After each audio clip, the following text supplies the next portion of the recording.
Hello and welcome to the West Sport Show. My name's Jackson Barrett. With me is the West cricket writer Josh Kempton.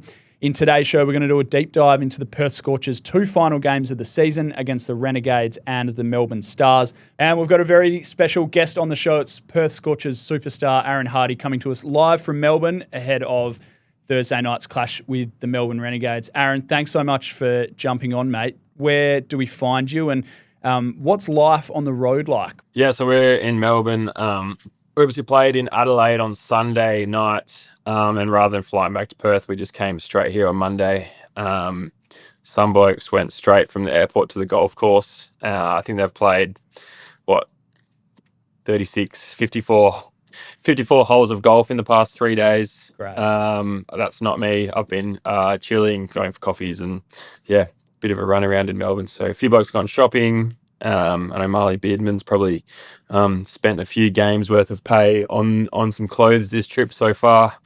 But no, it's been nice to spend some time here in Melbourne. Few of the boys into their fashion. Who's the most prolific shopper on an away trip? Oh, it's easily Finn Allen, and then he takes Marley in his wings, and I think Finn gets first choice, and then Marley gets a second choice, second dibs on all the clothes.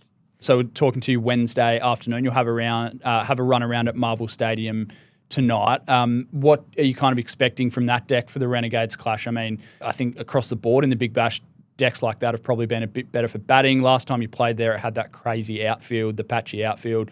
What are you kind of expecting from the conditions under the roof tomorrow night? Yeah, I mean, we haven't actually been able to get to Marvel yet until tonight, so not 100% sure what we're going to get.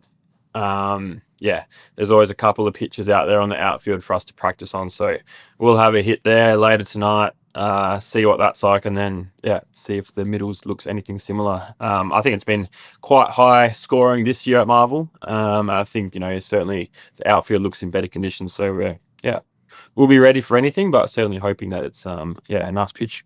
Just to flash back to your last game against the Strikers, Aaron, we saw you present young Luke Holt with his cap ahead of his debut for the club, obviously. So have you presented a cap before, or was that your first one, and what was that experience like for you? Yeah, no, that was my first cap preso for the Scorchers, so that was exciting. I've known Holty for a long time, so I was definitely more nervous for that cap presentation than I was for the game. So it was nice to be able to get that done, and it was a special moment to be able to present Holty his cap.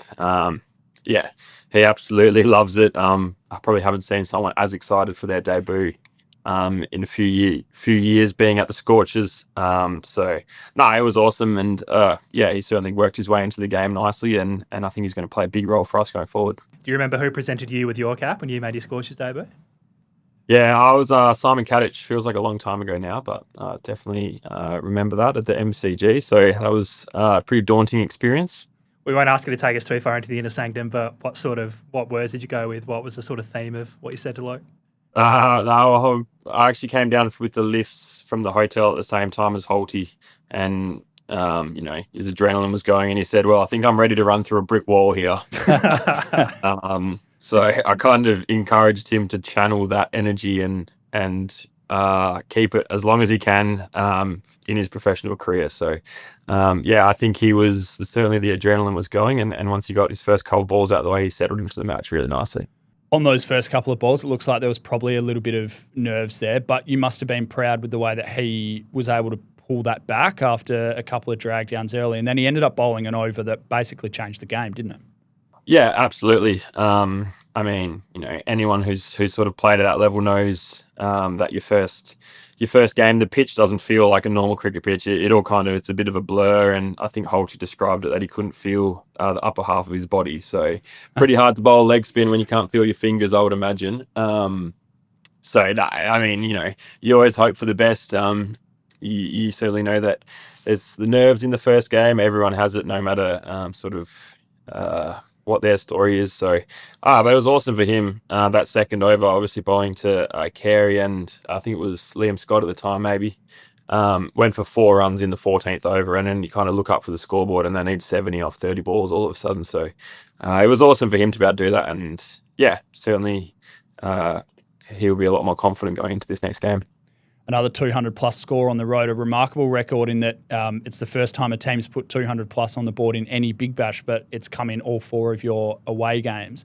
I wanted to ask, as part of this kind of incredible top 7 that a lot has been made of, you've played a couple of different roles. You started at 4, and now that Josh Inglis is back in the side, you flicked down to 7 the first time, but now at 5. What's kind of been the message around your spot in the batting order, and how important is it to be versatile in those sort of spots? Yeah, so I think that's one thing you learn playing in different teams, is that you need to be ready to play in any position. And I think the beautiful thing about our batting lineup is even if you are batting 3 or 4, you do have the ability to go pretty hard from the start, just because we do have that depth. So, yeah, I mean, I'm pretty used to it now. I think Ingo's going to miss tomorrow's game.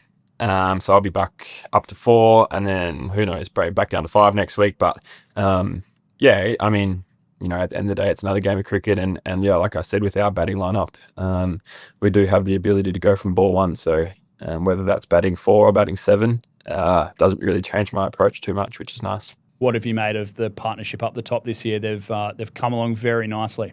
Yeah, absolutely. I think it's fair to say they've built into their work. I know, yeah, we've got the quality. We knew the whole way along that those quality batsmen, they're going to come good and win us some games at some stages throughout the competition. And it's been great to see them firing, especially Mitch in the past few games. It's been great to have him out there, and I know that our team certainly stands taller when we got Finn and Mitch at the top. Just to cast your eye forward a little bit to Saturday, you'll be back in front of that Orange Army at Optus Stadium, and the club's forecasting another crowd of 45 to sort of 50,000, which you've played in front of a few times this year, so you must be really sort of happy with that, and you must feel very lucky that you get to play in front of the best fans of the Big Bash. Yeah, absolutely. There's not many games around Australian cricket, let alone world cricket even, where you do get that sort of turnout. So for us to have that week in, week out is really special. And yeah, we're probably due to put a 200 on the board at a home game in front of 45,000 people. So that's something that we're really looking forward to. And I think the sort of biggest news out of the finish against the Renegades was people around the country were most surprised how much the Scorchers fans really care about the team in terms of how engaged they were with that result, shall we say. So again, you must feel really lucky that you have fans that are really invested in how you're going and very sort of keen to see you do well. Yeah, absolutely. I mean, I got tipped off on a comment on some other post around some catch between a Strikers and Thunder game where the ball might have hit the ground, and there's a few Perth Scorchers fans flying the flag for us on that post as well. So no, we do have very loyal fans in the West, and yeah, we certainly hope that we can come Saturday get a win and yeah, hopefully secure a home final in some way, shape or form. What was the last half hour of that game like? Because even from up in the press box, it's the sort of noise that normally reserved for like a dodgy holding the ball decision in an Eagles game. Like the crowd was ballistic. It was chaos, and it sounded like an angry mob. And you guys obviously professionals, and you've got to move on from that and do your job. But what's it like in that sort of atmosphere? Because it was different to just an up and about Big Bash crowd. You know what I mean? Yeah, well, I've sort of tried to wipe that last half an hour of that game from my mind. Sorry.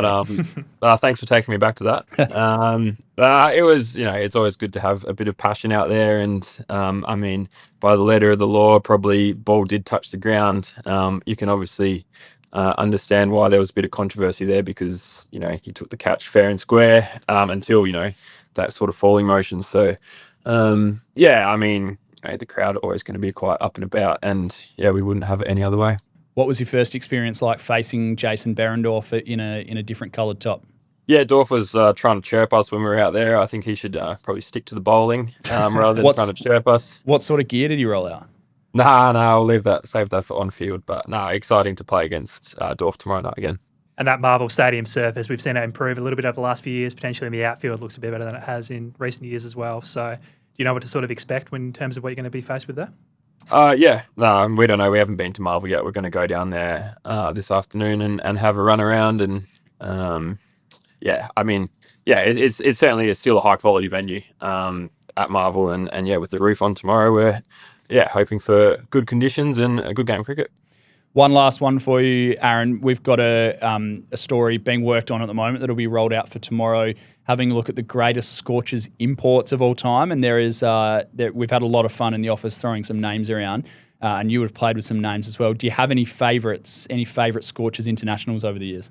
I mean, it's hard to go past. I can think of the one thing that stands out to me is Laurie Evans' 2 innings, the final in when we won at Marvel, when we were 5 for whatever we were, 5 for 70, and that was back when the X Factor was in, and I remember, getting nervous because I thought if we lose another wicket, I might have to get X Factored in and try and win us the game somehow. I remember Laurie Evans' match-winning knock in the grand final, and then I also remember he brought it up on the bus the other day. I think it was 87 off 28 balls or something crazy at Optus. So I won't name the greatest ever import for the Scorchers, but those 2 moments, they sort of stand out for me.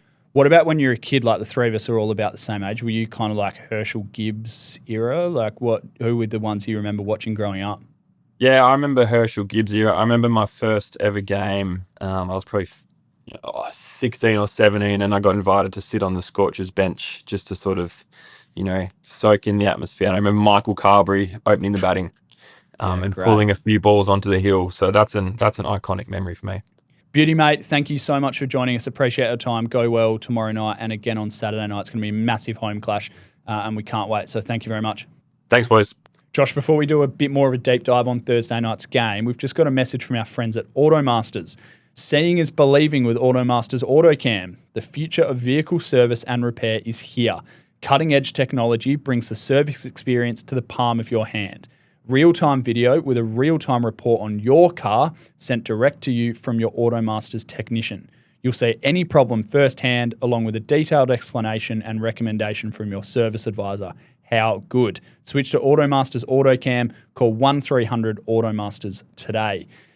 Renegades, Thursday night. So the situation for the Scorchers now essentially is winning these last 2 games will give them the best chance at potentially hosting the qualifier. From there, they can go straight into the grand final, which would be a big bonus. To do that, they need the Hurricanes to slip up tonight. So Wednesday, if you're listening to this on Thursday, you might know the result of that.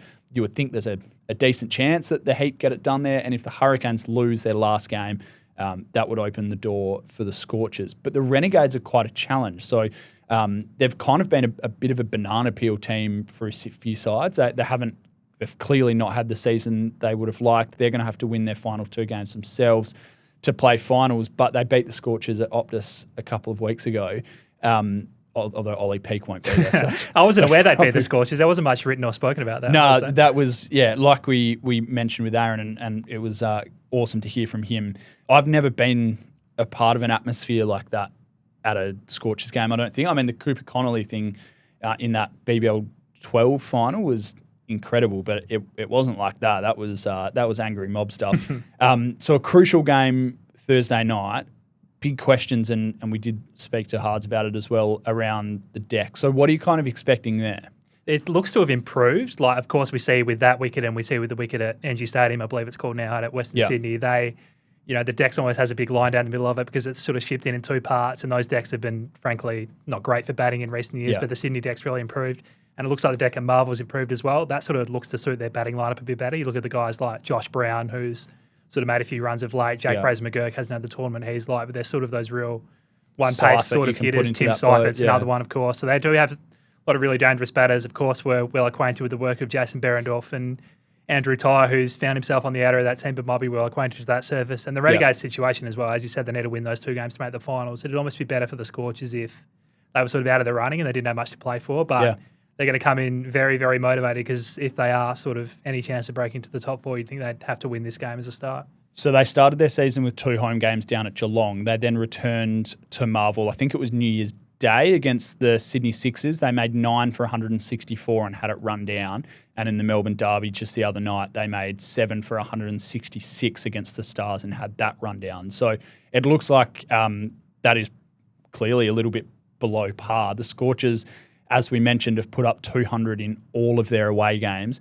Aaron Hardie mentioned there that Josh Inglis will miss out, so that he'll slide back up to 4. Do you expect that means Nick Hobson comes back in? You'd have to think so. Nick Hobson's been the one who's gone out for Josh Inglis, both in that Sydney Thunder game earlier this year where he was released from Test duties, and now I guess the interesting thing as well is who keeps in that scenario as well. When I was at the airport, we didn't see Joel Curtis, their local replacement player, who's a specialist wicketkeeper, very good wicketkeeper for WA in domestic cricket. He hasn't gone over, so whether Finn Allen or Laurie Evans takes the gloves again will probably be the question. We know Finn Allen's battling that finger, so you'd assume he'd be the first choice, as he has been, but we know Laurie Evans can do that job as well, and he did the job reasonably well when he got the gig, so I think they're lucky to have some optionality there. Yeah, so Curtis debuted, missed out with the bat, but appeared to keep fine against Adelaide. He's like a premier cricket run machine and have become a more than handy Sheffield Shield player for Western Australia. Clearly, if the Inglis thing was sprung on them, they could have got Curtis over there. So we will get a squad Wednesday afternoon. But Curtis may be an option for them. You would think, though, with the way that top 7 is set up and the idea of the finisher down at number 7, which has kind of been carded as either Hobson or Laurie Evans in the last couple of games, you would think that they try and get away with one of those guys again. I would suggest that with a World Cup on the horizon, if there's any doubt around his finger, it would probably be Laurie Evans again. Laurie had a little hamstring issue as well before he came in to keep as well, so that's worth noting too. And of course, Mitch Marsh battling a finger concern of his own. He was very keen to play that down on Saturday, but there's a few sort of bobs in the air in terms of injuries in the Scorchers at the moment as they get to the back end of this tournament. Yeah, and fingers have been an interesting thing because Marcus Stoinis got a knock on the thumb and retired hurt last night as well, but has said that he's all clear. So